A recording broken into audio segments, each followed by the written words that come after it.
A esta hora, el programa periodístico de entrevistas, análisis y comentarios sobre la contingencia nacional, El Péndulo, con la conducción de Celeste Ruiz de Gamboa, Raquel Cordero, Verónica Reyes y Noelia Miranda. Muy buenos días, una vez más nos encontramos en Radio Madero FM y TV Desierto de Atacama. Participamos en El Péndulo, Celeste Ruiz de Gamboa, Noelia Miranda y yo, Raquel Cordero. Nuestro programa cuenta con la producción de la periodista Rosana Ibarra. Estamos a una semana de las elecciones presidenciales, de diputados, senadores y cores.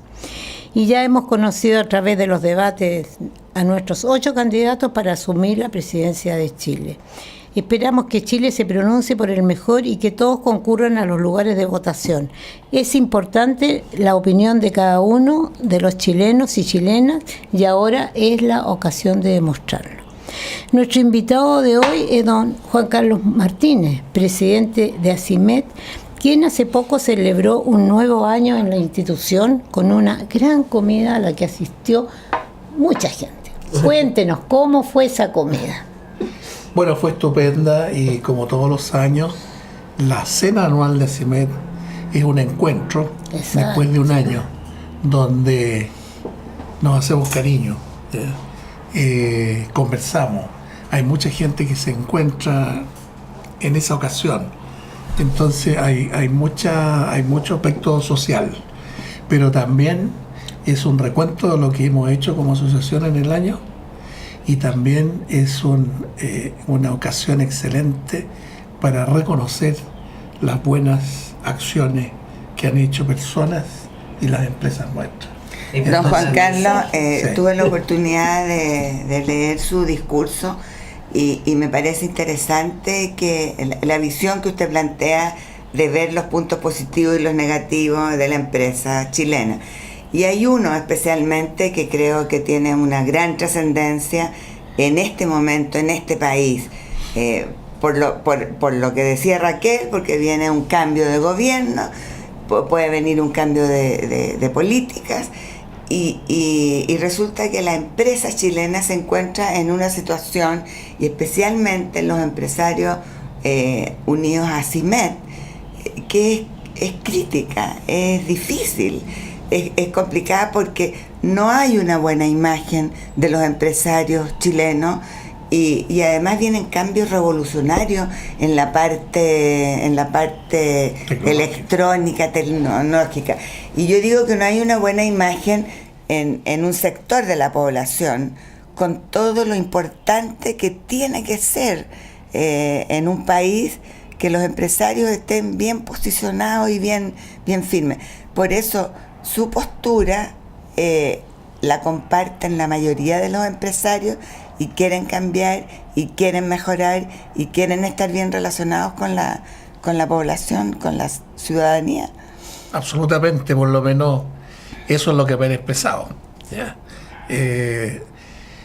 Pero también hay culpa nuestra en eso y eso es lo que estamos tratando de cambiar. Pues hay que hacer un reconocimiento que ha habido errores. Claro. Y el error principal es que, no sé, la naturaleza nuestra es preocuparnos de nosotros y somos muy para adentro. Y nosotros no sabemos cacarear el huevo. ¿Ya? Y de frentón le digo, la izquierda sí sabe cacarear el huevo, sí, y muy bien. Entonces, y los huevos y los no huevos también. Sí. Bueno, entonces es culpa nuestra también. Y nosotros tenemos que hacer estrategias y acciones para cambiar eso, para demostrar lo que la empresa aporta al Estado, a Chile, ¿ya? Lo que aporta la empresa en impuestos es enorme. Eso es lo que mueve, digamos, toda la parte social del país. Sí. Y eso es lo que no se reconoce, la gente no entiende estas cosas y nadie más les dice, nadie más les explica. Pero al mismo tiempo, entonces, cada vez más se están trayendo cosas de otros países, de China, y se ha ido reemplazando la industria nacional. Bueno, está moribunda la industria. Ese es un tema terrible. Ese es otro tema, pero a ver, para terminar esto de la imagen, de partida de esta mala imagen, hay empresas también las grandes empresas que se han coludido y que han abusado. Eso hay que reconocerlo y hay que rechazarlo. Nosotros lo rechazamos totalmente. Y estamos en una campaña en ese tipo, o sea, nuestro ente rector, que es la CPC, y después de CPC para nosotros es SOFOFA. Los dos presidentes están muy conscientes de que para recuperar la confianza nosotros tenemos que cambiar, tenemos que preocuparnos y no podemos tolerar estas malas prácticas. ¿Y qué medidas han tomado para poder, qué están pensando para poder cambiar Bueno, se pueden hacer cosas concretas. Por ejemplo, nosotros en Acimedis tenemos un código de ética, ¿ya? Y le estamos pidiendo a las empresas que tengan su código de ética. Y en general las buenas prácticas son conocidas por todos sabemos cómo hay que hacerlo. Nuestro país, hay que decirlo, y creo que se lo escuché al profesor Maturana, a don Humberto Maturana, que algo muy simple. El problema de Chile, ¿sabe cuál es? La deshonestidad. Sí, qué terrible. Y en esto hay que pensar bueno, esto es generalizando, hay gente que no es así, pero uno piensa, medita y ve el comportamiento de la gente en el Transantiago, por ejemplo, que no paga su pasaje. Sí, claro. Permiso de eso. Y lo ve muchas veces en los vueltos, claro. A veces uno por descuido no cuenta bien, y claro, ya ha ido y uno se da cuenta que no dice. Entonces son esas cosas que al ser generalizado, la resultante es la falta de confianza. Y eso es lo que tiene al país mal, la falta de confianza. Yo pensaba, Juan Carlos, que al estar tan mal la situación de la industria, cada uno está tratando de sobrevivir más que preocupándose de la imagen. A lo mejor tiene que ver también eso. Es cierto, sobre todo las medianas y las pequeñas. El propietario, el empresario se levanta todos los días preocupado de ir a cobrar sus facturas, que no se las pagan. Y el principal problema del empresario chico es juntar la plata para pagar el IVA y después juntar la plata para pagar la planilla, para pagarle a su gente. Claro. Y ahí ese es el foco que tiene entonces en las otras cosas, como son estas, las buenas prácticas, la cosa ética, el poder inclusive ellos mismos mejorar y capacitarse en lo nuevo que viene. No hay tiempo para eso. Yo tengo ¿en qué momento lo hacen? Don Juan Carlos, que esto ha ido cambiando, porque antes no era así. Antes Chile se conocía como un país muy respetable. Yo creo que algo ha ocurrido en los últimos 50 años que esta personalidad que se ha ido transformando. El mundo ha cambiado, y no es que nosotros tengamos un modelo económico fallido. No. Lo que nos pasó fue que durante 30 años crecimos como nunca, en forma espectacular, reconocido por nuestros vecinos, reconocido internacionalmente, porque la performance en 30 años es fantástica. O sea, pocos países pueden demostrar ese tremendo crecimiento y ese tremendo porcentaje de pobreza que se redujo. Por lo tanto, tenemos una gran clase media, una nueva clase media, que no es que le eche la culpa al modelo. Esa clase media, viendo todas estas transformaciones radicales que hay hoy día, tiene miedo por su futuro, y ese es el problema. Y además, esa nueva clase media, por supuesto, que ambiciona más y quiere ser mejor, ¿ya?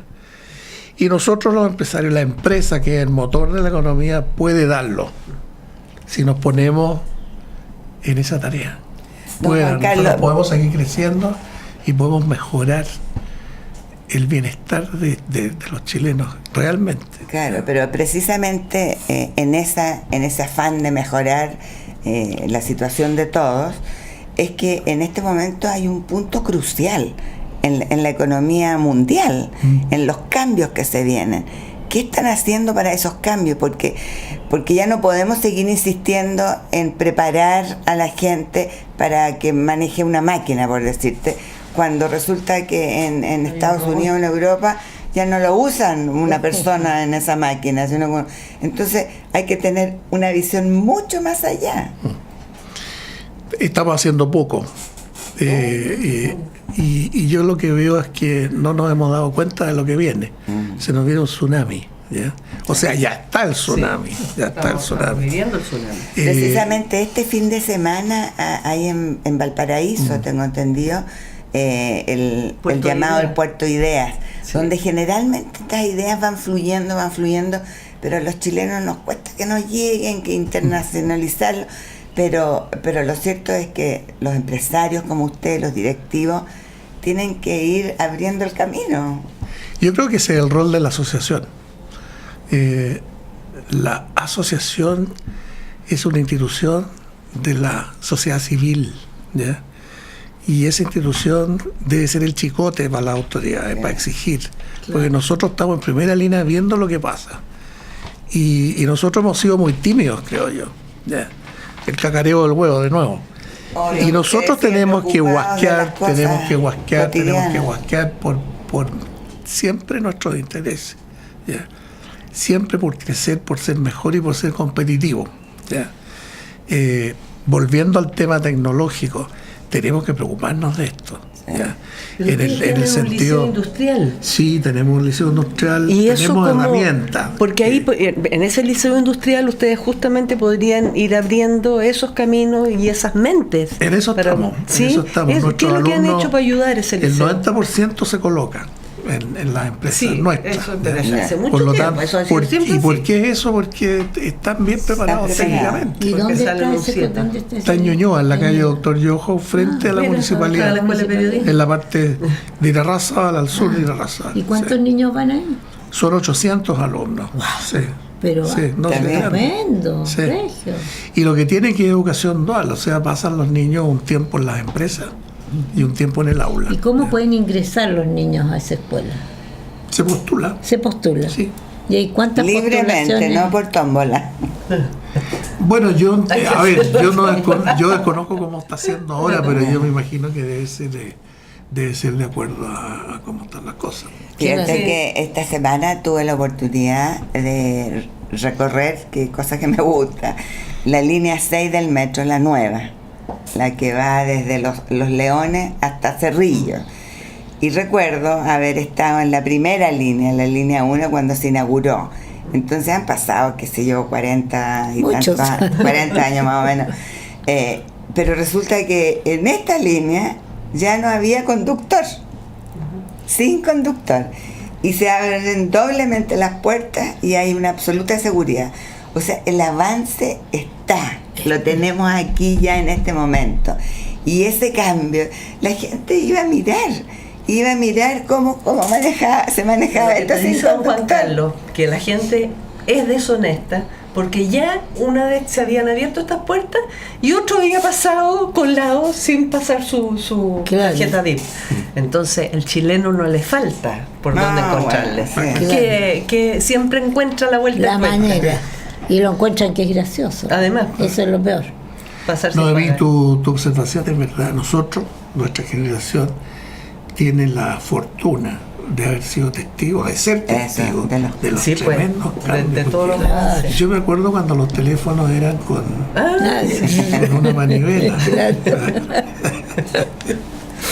No, hemos sido testigos de un cambio enorme. Lo importante es y lo otro que hay que tener en cuenta es que esta tecnología viene avanzando en una forma atroz, digamos. Es avasalladora, ¿cierto? Cada vez más rápido. Los cambios antes tomaban años, después tomaban meses, ahora semanas, ahora en días. Hay cambios. Pero Juan Carlos, yo tengo la sensación que usted no se ha involucrado mucho con el liceo de ustedes. Bueno, y eso me parece muy malo. Porque yo entrevisté hace muchos años a Luis Rivero, que también era presidente de ACIMED, y él se apasionaba con el tema. O sea, él iba donde los muchachos, iba a clases con ellos, y después los traía a su empresa. Él tenía su empresa y los traía a que practicaran, pero él estaba realmente decidido a buscar todo lo mejor para dárselo a estos niños y para que ellos estuvieran capacitados para desarrollarse en la vida. Sí, es muy bonita esa labor que hacen ustedes. No crea que no me preocupo. Bueno, se va a tener que preocupar más ahora. Voy bastante seguido. Sí. Yo soy miembro del directorio del liceo. Así que bueno, estoy involucrado. Cuando uno ve lo que pasa en otros liceos, como en Las Tarrias o como el Instituto Nacional, que se toman los liceos, que hacen pedre lo que con tanto esfuerzo se consigue en los laboratorios, se roban los computadores, en ese tipo de liceos que son como símbolos. Entonces, bueno, si ustedes tienen una joyita, don Juan Carlos, yo creo que tienen que cuidarla, ¿no es cierto? Hace un par de años o más se lo tomaron. Ya. Sí, pero hace un par de años, ojalá que no se haya repetido la experiencia. No se repitió porque hicimos un esfuerzo con los padres. Sí. Y los padres iban a proteger el liceo. Sí. Ellos hacían turnos, qué sé yo, para que no se lo tomaran. Porque esto de las tomas... ¿Y el liceo es solamente aquí en Santiago? ¿No tienen uno en el norte? Estamos pensando poder replicar nuestra experiencia y estamos con los ojos abiertos viendo qué oportunidades. Claro, porque obviamente un liceo en el norte es muy diferente de las necesidades que hay aquí en Santiago, o de las que hubiera en el sur. Claro. Así si que hubiera sería oportunidades, yo creo que nosotros nos estaríamos interesados en poderlo hacer, sobre todo en regiones. Exacto. Sí. ¿Y qué piensa el empresariado con estas elecciones? ¿Cómo lo ven? ¿Cómo miran el futuro de este país? Estamos ya a una semana, pues si ya no nos queda nada para ir a depositar nuestro voto. Bueno, yo creo que el empresariado tiene claro qué es lo que piensa cada candidatura. Todos sabemos, digamos, desde Artés hasta Piñera, con todo el abanico que hay. De los 8 candidatos. Y yo creo que no hay que preguntarle al empresario qué es lo que piensa. ¿Para dónde va a mirar? Claro. Así es que... Bueno, Artés, usted que lo nombró, es un personaje bien especial, porque de alguna manera quiere cambiarlo todo. Y seguramente quiere eliminar a Cimet en una de esas. No. Porque pues se quiere cambiarlo todo. Las asociaciones gremiales seguramente, pero no pueden cambiar la industria del país. Pero se la quieren nacionalizar, es de los trabajadores, pero no es de los empresarios. Da lo mismo que sea el dueño. No puede dejar bueno, de eso parte por las ideas y los valores que nosotros defendemos. Sí. Hay que tener claro que no se puede hacer empresa si nosotros no tenemos un concepto de propiedad privada claro, si no tenemos un concepto de un Estado de Derecho claro, si no tenemos libertad para emprender y no hay libre mercado. Sin eso no podemos hacer empresa como la entendemos nosotros, con iniciativa privada, ¿ya?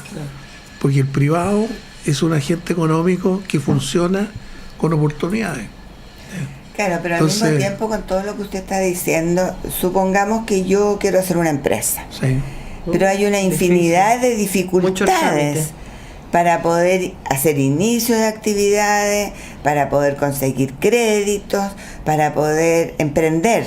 Entonces, emprender, uno se llena la boca con la palabra emprender y es fantástico, pero concretar una cosa así no es fácil. Entonces, yo creo que los empresarios, los dirigentes, como el caso suyo, y los otros más grandes también, tienen que exigirle al gobierno facilidades para sus asociados. Así es. Si no, ¿de dónde se pueden hacer las empresas? Por mucho que uno quisiera hacerlas. Por supuesto, a través de las asociaciones gremiales nosotros intervenimos entre el Estado y nuestros asociados. Para mejorar las condiciones. Claro, para poder exigir, ¿no es cierto?, lo que nosotros queremos. ¿Cómo les ha ido? ¿Cómo es la respuesta del gobierno? Regular. Los dejan... Escuchan, pero no se pronuncian. Claro.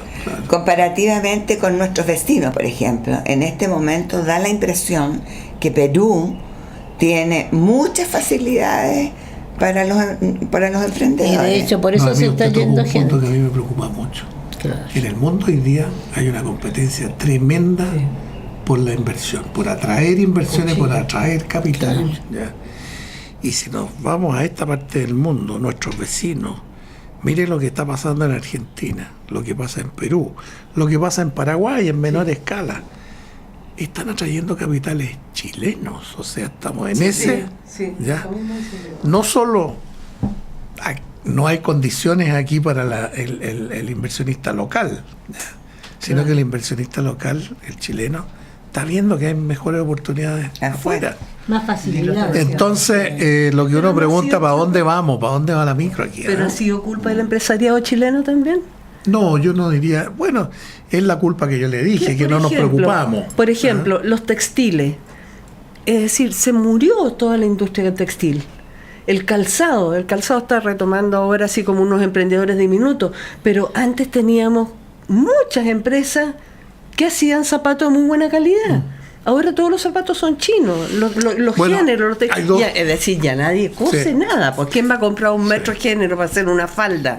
Se compra 5 faldas en Ripley por el valor de ese metro de género. Celeste, siempre hay el problema de que nosotros no nos preocupamos y estamos esperando a que solucionen las cosas por nosotros.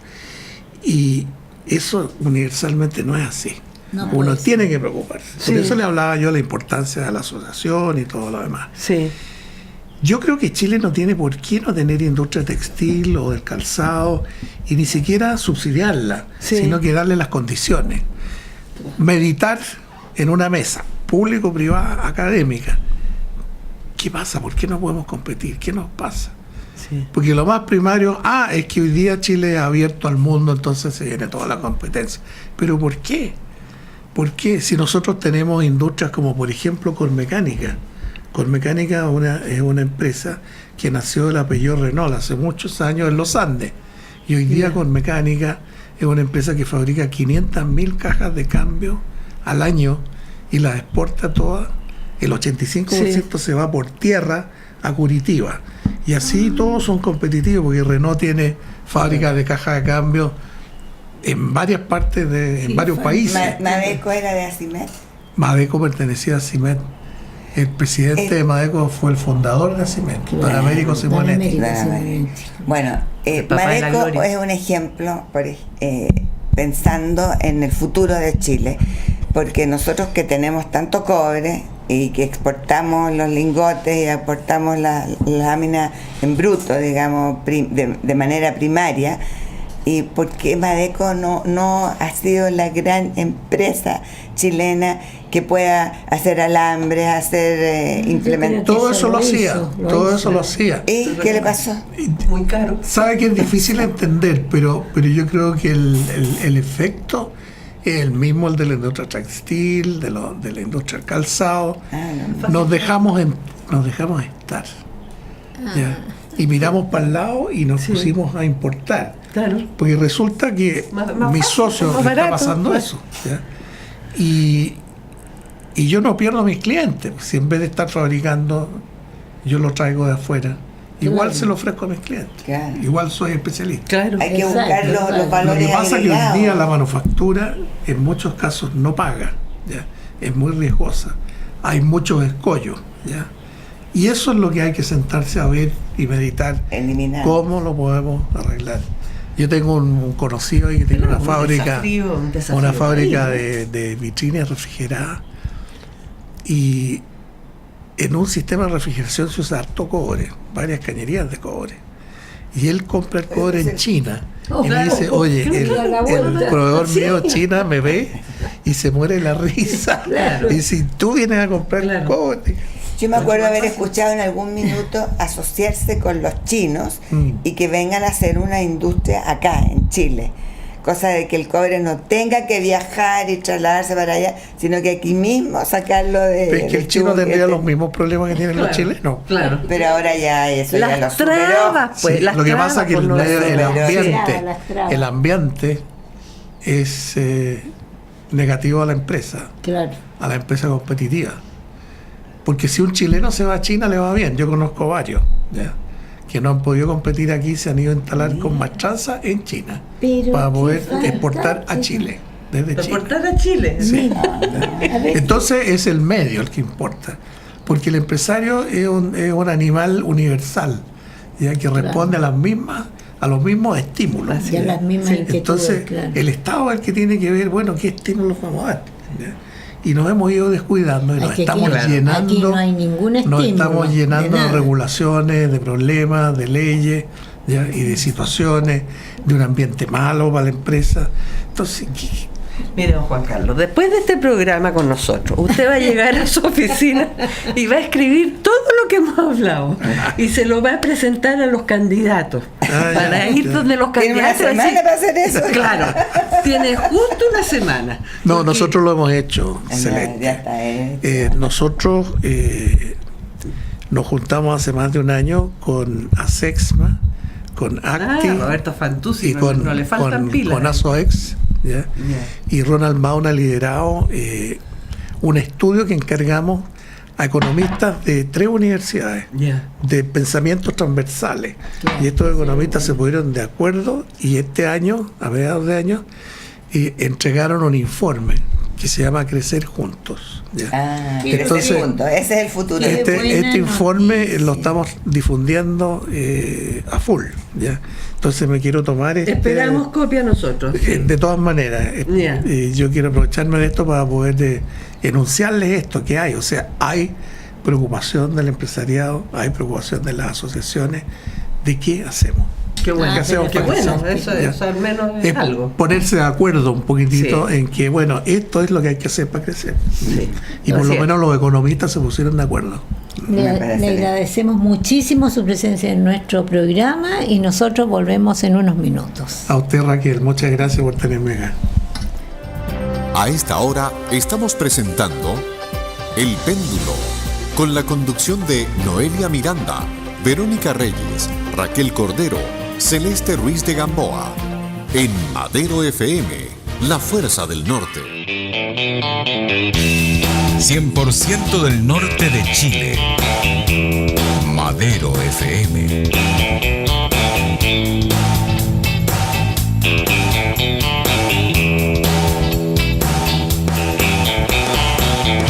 Todo el norte y una sola radio. Madero FM.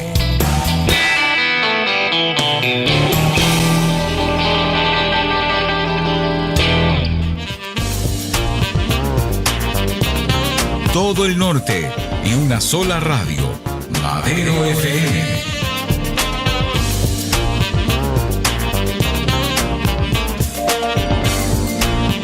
Todo el día al ritmo de tu vida.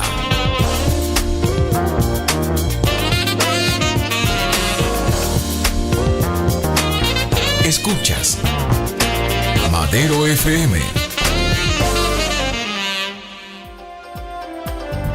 A esta hora estamos presentando El Péndulo, con la conducción de Noelia Miranda, Verónica Reyes, Raquel Cordero, Celeste Ruiz de Gamboa.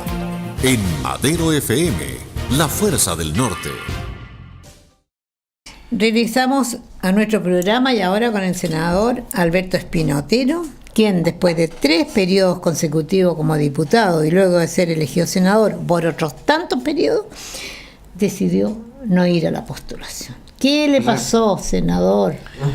Bueno, ¿cómo están? En primer lugar, encantado de saludarla a doña Celeste Ruiz de Gamboa, que es el nombre completo.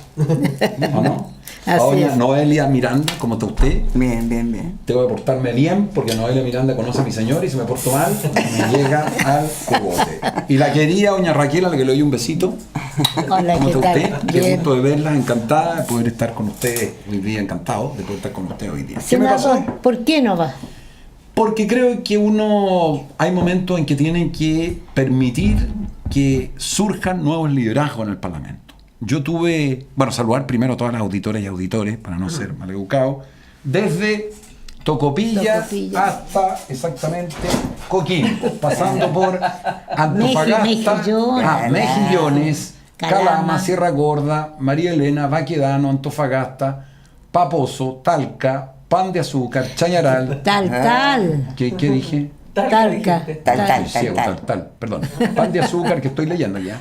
Chañaral, Portofino, Caldera, Bahía Inglesa, maravilloso Bahía Inglesa. Tierra Amarilla, gran saludo para mi querido amigo Provence, que va a ser senador, igual que Valdo Procuriza. Los Loros, Vallenar, Freirina, La Serena, Coquimbo y Nueva York.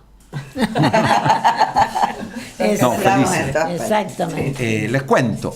Lo que ocurre es que yo fui 3 periodos diputado por Ñuñoa Providencia, donde los conocí a todos De acuerdo. ustedes. Sí. Lo conocemos de Naranjo. Así es. Y luego fui 2 periodos senador por la Araucanía. Tuve el privilegio de obtener siempre muy buenas votaciones. De hecho, fui en la Araucanía primera mayoría de Chile en mi elección. Pero yo creo que hay un momento en la vida en que tiene que saber que la política es un trabajo en equipo y tiene que permitir que surjan nuevos liderazgos en la Araucanía. Y por lo tanto, ya llevaba 2 periodos, 28 años en el Congreso. Creo que uno tiene que saber trabajar con la siempre visión de que nuevos liderazgos surjan. Y a mí me pareció importante que este era el momento que esos nuevos liderazgos surjan. Y por lo tanto, no me presenté, a pesar que las encuestas, lo digo con mucha humildad, sobre todo en el nuevo sistema, me permitían salir electo con un altísimo porcentaje de votos, producto no de la improvisación, sino del trabajo que he realizado durante todos estos años y todo el equipo que me apoya y de la gente de la Araucanía. Y tenemos 2 brillantes candidatos a senadores que me reemplazan, que es Germán Becker, que es hermano del alcalde de Temuco, un gran diputado actualmente, pero líder de la regionalización y todo lo que es descentralizar el país y experto en los temas también de educación, y José García Ruminó, que es actual senador y que es insustituible en lo que dice relación con todos los temas económicos, discusión de la ley de presupuesto, porque hace un trabajo estupendo. Así que se cumplen los ciclos, creo que es bueno, creo que me entré por la puerta, creo sincera y humildemente que entré por la puerta ancha como senador, como diputado, y me voy por la puerta ancha porque uno tiene que saber cumplir sus ciclos. ¿Hay alguna sensación en usted de frustración? No, ninguna. Yo siento que, a ver, hay una sensación de frustración respecto de lo que ocurre en la Araucanía. La intensidad de todo lo que ha ocurrido con todos estos atentados, con la violencia, con la muerte de personas que han sido quemadas vivas, y con los camioneros, los camiones que los queman, es terrible la situación en la zona. Vivir ahí y tener un fondo ahí o estar cerca de eso. Lo conozco bien el tema, porque he dedicado 16 años. Por eso le pregunto yo si no hay una sensación de frustración. No tengo esa sensación de frustración, tengo una sensación de esperanza más bien. ¿Por qué? Porque nosotros... A ver, la situación de la Araucanía es una situación que se arrastra hace 100 años. Sí. Yo quiero explicárselas bien porque la gente no la conoce y a veces por no conocer emite juicios livianos. ¿Qué es lo que ocurrió en la Araucanía? Hace 100 años atrás, o sea, el Estado de Chile restituye a las comunidades mapuche alrededor de 450.000 hectáreas. Y simultáneamente, cometiendo un tremendo error el Estado de Chile, esas mismas tierras que le entrega a los mapuches, se las restituye después de la guerra que había existido en la Araucanía. Los mapuches tenían 5 millones de hectáreas, les devuelven 500.000 hectáreas y le entregan un título de merced. Pero simultáneamente el Estado de Chile le entrega a colonos provenientes de Alemania, de Bélgica, de Italia, de España, le entrega tierras que son las mismas que a su vez les había entregado títulos de dominio a los mapuches. Entonces los mapuches dicen, perdónenme, yo tengo aquí un documento entregado por el Estado de Chile, que es un título de merced en el año 1930 o 1920, esto ocurre entre 1880 y 1930, y estas tierras, según dice aquí, son mías. Y el agricultor y parcelero, que fue colono y que ya lleva 100 años en Chile, dice, perdónenme, yo estas tierras me las compré, las adquirí, las trabajé, las inscribí a mi nombre, he trabajado durante años, he sido una persona que he producido trabajo, me he sacado la mugre, me levanto muy temprano en la mañana, me acuesto muy tarde trabajando mis tierras en la agricultura y resulta que ahora me dicen que las tierras no son mías, en circunstancias que las tengo inscritas. Entonces ahí se produce el conflicto de tierra. Tienen razón los mapuches al decir que las tierras que ellos, el Estado de Chile les dijo que le iba a entregar, ¿tienen razón que el Estado de Chile tiene una deuda con ellos? Tienen razón los agricultores y parceleros que señalan que esas tierras son de ellos, tienen. Entonces, ¿qué es lo que ocurre aquí? Lo que ocurre es que hay un conflicto que finalmente ha sido aprovechado por grupos extremistas en la Araucanía que no representan al pueblo mapuche. Yo quiero señalar que yo soy senador gracias en gran parte al pueblo mapuche. Mi zona concentra la mayor cantidad de mapuche, y por supuesto agricultores y parceleros. El pueblo mapuche es un pueblo tranquilo, pacífico, que además vota por la centro-derecha permanentemente.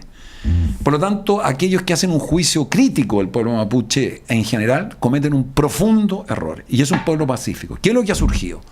Surgieron grupos violentistas terroristas como la CAM o la UAM, que aprovechándose de este conflicto y con el objetivo de, según ellos, lograr la autonomía de estos territorios y sacarlos del Estado de Chile para entregárselos a ellos, han recurrido a actos de terrorismo que son absoluta y completamente inaceptables. Quemar vivo al matrimonio Luxing-Macay es un acto de terrorismo brutal. Haber quemado más de 80, 90 camiones, Sí. 100 camiones, es un acto brutal. Porque estos delitos no se cometen. Han quemado 20 iglesias. Estos delitos no se cometen con el propósito de robar o asaltar, que sería un delito común. Se cometen con un ánimo terrorista, que es asustar, amedrentar, atemorizar ¿Y a por la qué gente el que vive. gobierno nunca ha querido aceptar Déjeme el término contar. terrorista? Porque, bueno, este gobierno... Primero veamos cuál es la solución. Primera vez que encontramos algo que nos Alguien ve que con sea tan- capaz- con tanta No, pero- claridad. Pero yo les voy a cada vez explicar que lo hemos entrevistado, ha dicho lo mire, mismo. cuál es, muchachas, Yo no la vi. la solución. Porque en Chile los políticos se han ido acostumbrando a ser buenos diagnosticadores. Pero cuando uno tiene un problema de esta envergadura, tiene que tener una solución. Yo le voy a pedir a Andrés, usted que vaya a pedir que traigan una propuesta por la paz para dejársela aquí, el documento. Miren, nosotros presentamos hace exactamente en agosto del año 2014 a la presidenta Bachelet una propuesta integral sobre la paz social en la Araucanía. Se elaboró desde la región de la Araucanía, en la que participaron líderes mapuche, agricultores, parceleros. Participaron 3 expresidentes de la República, a quienes se los agradezco porque me entregaron su experiencia: Ricardo Lagos, Eduardo Frei y el presidente Piñera. Participaron los principales líderes de las iglesias evangélicas y de la Iglesia Católica. Y se construyó una propuesta que debe ser la más completa que se ha hecho. Me tocó a mí liderar ese equipo. Esa propuesta aborda 4 temas que son esenciales para resolver un conflicto que se arrastra hace 100 años. El primero es cómo resolvemos el tema de las tierras frente al conflicto que les dije. Y lo que nosotros decimos, lo primero que hay que hacer es catastrar cuántas son de verdad la cantidad de tierras que el Estado de Chile aún no entrega a las comunidades mapuche.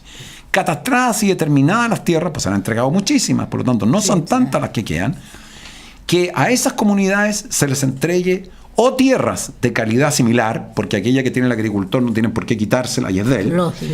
o bien permitirle que en vez de entregarle tierras, la comunidad a su voluntad prefiera una compensación que puede ser económica, en dinero, en pensiones, en educación de sus hijos, de tal manera que se termine ese conflicto que se perpetúe de las tierras. En segundo lugar, tenemos toda una propuesta de pobreza rural. La región de la Araucanía es la más pobre de Chile, pero la pobreza que hay allá, créanme que ustedes no se la imaginan. En el campo, en la Araucanía, la pobreza es brutal. De hecho, es por lejos la más pobre de Chile. Entonces nosotros tenemos una propuesta integral para avanzar en la solución de la pobreza rural. ¿Qué significa infraestructura, construcción de escuelas, educación?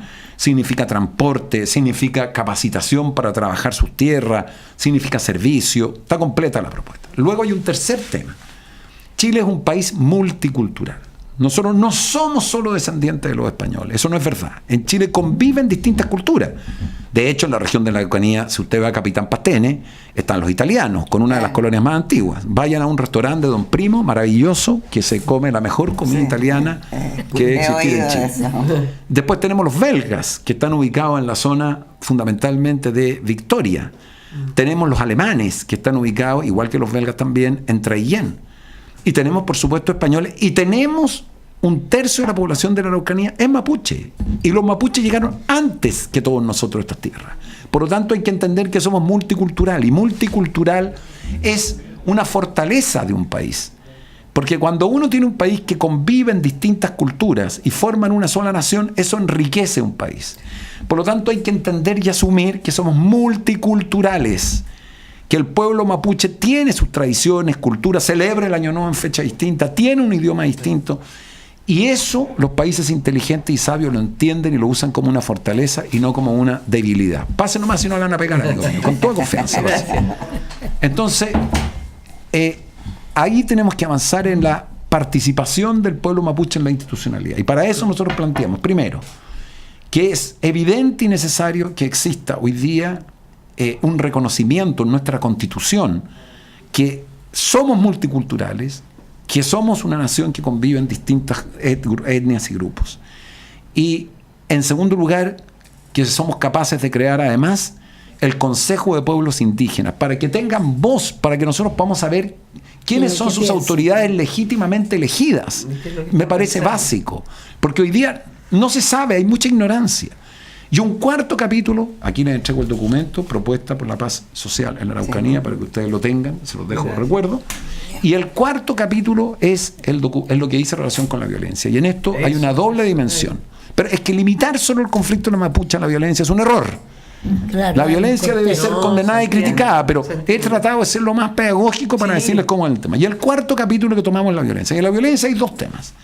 El primero, el que dice relación con la indemnización que el Estado de Chile debe darle a todas las víctimas de la violencia, sean mapuche o no mapuche. Les quiero dar un ejemplo.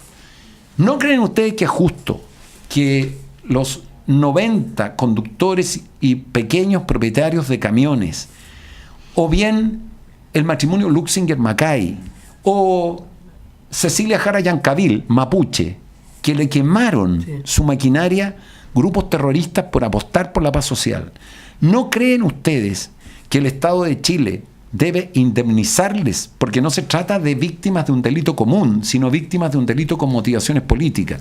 Y si en Chile existió una comisión RETIC que indemnizó a las personas que habían sido objeto de violación de los derechos humanos en el gobierno militar, ¿qué justificación hay o no hay para que hoy día las víctimas del año 90 en adelante en democracia, que han sido objeto de atentados por grupos terroristas, el Estado de Chile no la indemnice? Entonces es una fase. Y la segunda fase de la violencia es que hay que actuar de manera implacable, sin ningún tipo de debilidades, con los grupos terroristas y la violencia. Un país que se siente, un país que es democrático, que rige el Estado de Derecho, su primer deber es respetar la vida de las personas. Y su segundo deber, de tanta importancia, es garantizarle la seguridad a las personas. No. Y ahí el Estado de Chile ha fallado, y este gobierno en particular ha sido de una incompetencia, de una irresponsabilidad y de una mediocridad enorme. ¿Qué pasó con esa propuesta que se la entregó? En agosto del año 2014 se la entregamos a la presidenta Bachelet personalmente. Tuve una hora reunida con ella y le dije: presidenta, esta propuesta no es hecha en Santiago, emana, surge desde la región. La escuchó, la vio, la leyó, estaba con el ministro Peñaglillo, me dije: mira, Alberto, se lo voy a contestar en 60 días. Hasta el día de hoy estoy esperando la respuesta. Entonces, la presidenta en esto ha sido, lamentablemente, diría yo, poco acuciosa, responsable respecto a la Araucanía, al punto que ella, en 4 años, siendo la región con el mayor conflicto de Chile, ¿saben ustedes que solo ha ido en total 24 horas? Claro. Lo comparo con el presidente Piñera. Fue muchísimas veces a la Araucanía. Y de hecho, estuvo en la Araucanía ayer sábado. Y por lo tanto, la presidenta abandonó a la Araucanía. Ese es el conflicto de la Araucanía. ¿Qué hay que hacer? Avanzar en los 4 temas que les diga: política de entrega de tierras, pobreza rural, Chile multicultural, participación del pueblo mapuche, rechazo categórico, firme y decidido a los actos de violencia. Dime, ese es el tema. Pero hay gente violenta ya que está... Por supuesto, pues si los actos de violencia no los cometen marcianos, porque los cometen gente que está en la Araucanía. Pero hay grupos terroristas operando. No se aplica la ley antiterrorista. O sea, se aplicó la huelga de hambre. Este gobierno ya cometió... Se levantó, el pobre subsecretario quedó, pero... Déjeme decirles qué ha ocurrido. En la Araucanía hay hechos de carácter terrorista sin lugar a dudas. ¿Cuáles son los actos terroristas? para que las auditoras y auditores lo sepan. Y esto es de acuerdo a la legislación que existe en todos los países civilizados del mundo y modernos. Y la legislación chilena fue dictada en democracia. Así que, señor y señor, si le dicen que esta ley es ilegítima porque viene del gobierno militar, mentira. No, Esta ley fue dictada en el gobierno de Patricio Elwin, cuyo ministro de Justicia era Francisco Cumplido. Lo sé porque yo era jefe de bancada de los diputados de Renovación Nacional. Me recuerdo que el presidente Piñera era senador y trabajamos en conjunto con el gobierno de Elwin para sacar adelante esta nueva ley antiterrorista. Y hay actos terroristas. Y un acto terrorista se diferencia de un delito común, en que el delito común roban, asaltan, que igualmente en Chile es brutal, los robos y asaltos. Pero el delito terrorista tiene un dolo, un objetivo, una finalidad distinta, que es atemorizar, aterrorizar. ¿Para qué se cometen esos delitos en la Araucanía? Para expulsar de la región, sacarlos por la vía de la amenaza a quienes legítimamente viven y trabajan en la región, porque los grupos terroristas lo que quieren es controlar ese territorio. Entonces, hay actos terroristas, por cierto que hay actos terroristas. Ahora, este gobierno ha sido de una debilidad frente al terrorismo que es vergonzosa. Y les voy a contar uno de los tantos casos. Se quemó una iglesia en Padre Las Casas. Una iglesia en la que habían niños, habían mamás y habían papás. Los terroristas llegaron a la iglesia, una iglesia modesta, y golpearon brutalmente a los hombres que estaban ahí.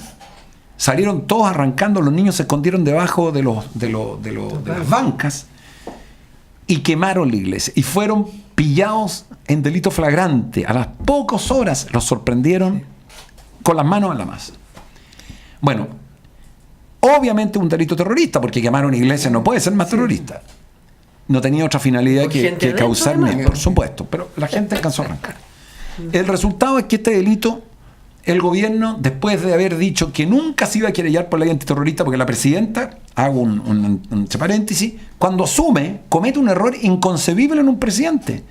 Quiere decir, por anticipado, yo no voy a aplicar la ley antiterrorista. Pero ¿cómo un presidente de la República puede renunciar a una ley dictada en democracia por anticipado?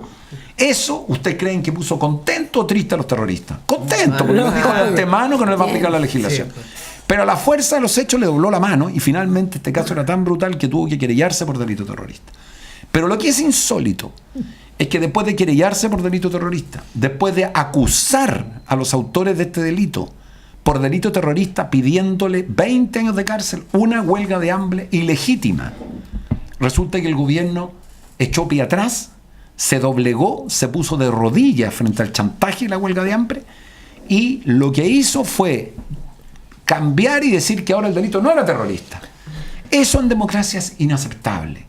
Porque si un gobierno, como dijo un juez de garantía que son bastante exigentes en Temuco, dijo, miren, si la autoridad por una huelga de hambre tiene que cambiar cómo sigue adelante un delito, significa que está sentando un pésimo precedente. Claro. Y el gobierno lo que hizo fue, lisa y llanamente, por temor a la huelga de hambre, ceder. ¿Por qué la huelga de hambre es ilegítima? Porque las huelgas de hambre son legítimas. ¿Cuándo? Cuando está en presencia usted de una dictadura. Porque no tiene derechos a defenderse. Claro. Una huelga de hambre la puede hacer quien el día de mañana es juzgado por un tribunal parcial, donde no tiene defensa, donde la justicia no funciona. Pero en Chile la justicia funciona para juzgar dándole incluso más derechos a los autores del delito que a las víctimas. Sí. Tienen un defensor público pagado por el Estado. Claro. Tienen exigencias para probar el delito altísimas. Entonces no tiene ni una justificación. Y por lo tanto lo que ha hecho el gobierno es muy malo. Y por eso que se están reproduciendo los atentados nuevamente en la Araucanía, porque los terroristas se dan cuenta que cuando el gobierno le dobla la mano, ellos se sienten aleonados para poder seguir cometiendo. He tratado de explicarle en detalle el conflicto. Súper bien. ¿Y qué piensa el candidato Piñera acerca de este problema que es tan serio? En primer lugar, nosotros aprendimos del gobierno anterior. El gobierno anterior de Sebastián Piñera sirvió de aprendizaje para mejorar lo que se hizo y no cometer los errores que todo gobierno comete. Piñera tiene un programa completo integral de desarrollo de la Araucanía. ¿Qué tiene? En primer lugar, un ámbito que dice relación con el desarrollo económico, social. Es decir, lo primero que en la Araucanía quiere la gente es tener trabajo, tener estabilidad, que sus tierras puedan producir, tranquilidad, y no los niveles de cesantía que se han disparado enormemente. Pero esta propuesta de paz que ustedes hicieron, está incorporada en el programa, la toma, él la recoge y la mejora. Ya. Segundo lugar, avanzar en la paz social, que es lo que acabamos de ver. Y en tercer lugar, y de la elección lo enseñó, no tener ningún tipo de contemplaciones con los grupos violentistas que operan en la Araucanía y perseguirlos, lograr que los servicios de inteligencia hagan bien su trabajo, que las policías, y hacer una estrategia compartida que va a dirigir personalmente el ministro del Interior y que significa realmente terminar con la desesperación, angustia que siente mucha gente en la Araucanía, que ve que todos estos actos finalmente quedan en su gran mayoría en la impunidad. Senador Espina, estamos a una semana de las elecciones. ¿Qué es lo que se juega en esta elección en este momento? ¿Cómo lo ve usted? Bueno, te agradezco la pregunta. Se juega mucho. Yo creo que esta es la elección por lejos más importante desde el retorno a la democracia. Porque aquí hay una disyuntiva muy clara. El candidato Guillé, que es el candidato de la nueva mayoría, y en mayor profundidad Beatriz Sánchez, son más de lo mismo. Significan continuar con la política que ha impulsado este gobierno, que ha sido un fracaso estrepitoso. Este gobierno ha fracasado. Primero, estancó el crecimiento de la economía. El empleo cayó 1/3. O sea, Piñera creaba 1 millón de empleos, hoy día con suerte se crean 250.000, casi un cuarto. La capacidad de tener mejor atención de salud se deterioró considerablemente. Piñera terminó con las listas de espera auge. Y resulta que este gobierno llevó las listas de espera auge a cifras enormes de alta. Piñera avanzó fuertemente en intentar mejorar la calidad de la educación. Este gobierno no ha hecho nada en materia de calidad de la educación. Piñera, al contrario, construyó una cantidad relevante de hospitales. Este gobierno no construyó prácticamente ninguno de los hospitales que prometió. Este gobierno genera una incertidumbre enorme en decir voy a hacer Guillé señala una asamblea constituyente. Pero ¿qué país del mundo va a tener estabilidad cuando le dicen a todas las personas que quieren trabajar, invertir, que no saben por qué Chile tiene que tener va a ser borrón y cuenta nueva? La teoría de la retroexcavadora. Por lo tanto, lo que está en juego es mantener gobiernos que tienen a Chile en el peor nivel de los últimos años, desde el punto de vista del desarrollo humanitario, el desarrollo integral de los chilenos. Un desarrollo humano integral. Chile ha caído vertiginosamente, o simplemente la opción que representa Sebastián Piñera, que es un expresidente de la República, que está preparado, que tiene un programa con más de 700 medidas que apuntan a que el país solucione los 5 grandes temas y problemas que tenemos hoy día. ¿Cuáles son los 5 grandes problemas que tiene la clase media chilena? La clase media. No, los vivimos. Mira, lo primero es saber si tiene trabajo. Ustedes lo viven y lo viven muchos chilenos. Primero, yo le digo a todas las auditoras y auditores, ¿cuál es el primer temor que tiene una mamá y un papá? Que pierdan la pega. Y aquí las pegas se están perdiendo a cada rato. En el caso nuestro, que uno se enferme. Segundo, Eso.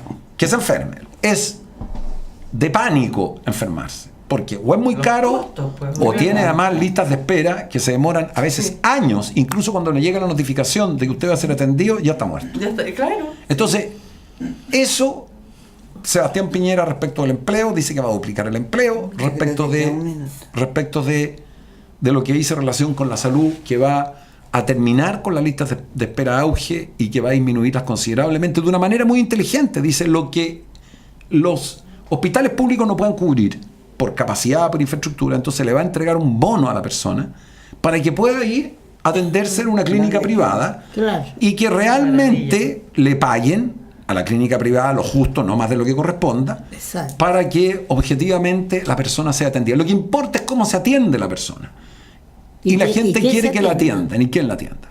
Avanzar en los especialistas, particularmente en la salud primaria, que no hay una especialidad, no hay especialistas en la salud primaria. Y en tercer lugar, el precio de los remedios, aumentando la competencia.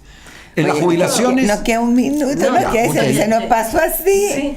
El tema de la gratuidad, creo que es necesario decir, porque se ha anunciado tanto que Piñera va a terminar con este avance de la gratuidad para los alumnos. Y que va a echar a todos los y que va a echar a los... Vamos a contestar las dos telegráficamente. Lo primero, quiero enviarle un saludo a una gran y querida amiga candidata a diputada, que es Paulina Núñez, que es de Antofagasta, que es una mujer inteligente, capaz, brillante, va a ser una de las grandes líderes del Parlamento. Sí. Igual que a Rafael Proens, un gran y querido amigo que es candidato a senador por la zona de Copiapó y que creo que va a ser un brillante senador. ¿Perdón? Atacama. La región de Atacama, correcto. Exacto. Y a todo el resto de nuestros candidatos que se están sacando la mugre. Yo, sobre la pregunta a usted, la gratuidad, Sebastián Piñera ha dicho que no va a terminar con la gratuidad y la va a mantener como está. Pero aquellos alumnos que no entren a la gratuidad, porque la gratuidad va a llegar al 60%. ¿Qué pasa con el 40%? Piñera hace una apuesta muy audaz, dice algo. Ninguno de ellos va a pagar ni su familia nada. Escúchenme bien, ni un centavo. Hasta cuando ese joven empiece, o mujer, empiece a trabajar y nunca más que el 10% de su sueldo. Y si deja de trabajar, porque quedó cesante, deja de pagar. Y se queda... ese es el tema de la gratuidad. Y lo último me preguntó usted de los funcionarios públicos. Se acabó. Sí, ¿va a echar a los funcionarios públicos? No, los va a mantener a los funcionarios públicos y lo que va a hacer es terminar identificar a los operadores políticos que pero denigran y dejan a los funcionarios públicos siempre al margen. Ha sido realmente un agrado haber compartido con usted. Se me pasó rapidísimo. Y le deseamos pero mucho éxito. No, a ustedes muchas gracias, están cada vez más guapas las tres. Espero usted, pues mi querida amiga, que le diga a mi señora que no me rete tanto, que usted la ve más que yo. Y un agrado venir con ustedes, les pido disculpas a veces porque uno anda acelerado, porque créanme que voy a decir una cosa, nosotros llevamos 6 meses sin un domingo y además con algo que me dijo el otro día un amigo que trabaja en el Comando Central de Sebastián Piñera, nosotros nunca nos acostamos el mismo día que nos levantamos. Les voy a explicar qué significa eso. Nos levantamos, por ejemplo, hoy día, pero yo me acuesto hoy día después de las 12 de la noche. Por lo tanto, nunca me acuesto el mismo día que me levanto. Pero ya va a dejar de ser político, ¿no es cierto? No sé. Eso es, claro. No, vamos a seguir en la política, no tenga duda alguna. ¿Vamos a ser ministros? No, decir eso es una imprudencia absoluta, porque no, ni siquiera hemos ganado. Llamo a Vamos a ser todos ministros. a ganar a la primera, a Eso, todos a llamar a todos. votar. Vayan y cumplan su deber cívico, apóyennos. Vienen tiempos mejores, juéguense por la opción de Eso. Sebastián Piñera y levántese ese día, vote, después tiene un rico almuerzo y después vamos a hacer los todo lo votos, posible, los estupendo. cómputos para que Muchas salgan todos nuestros gracias. parlamentarios de Chile. Vamos. Y será hasta la próxima semana. Gracias. Todos a votar, ¿eh? La Claro. próxima semana. Aquí finaliza una nueva edición de El Péndulo, un programa periodístico de entrevistas, análisis y comentarios sobre la contingencia nacional, con las periodistas Celeste Ruiz de Gamboa, Raquel Cordero, Verónica Reyes y Noelia Miranda.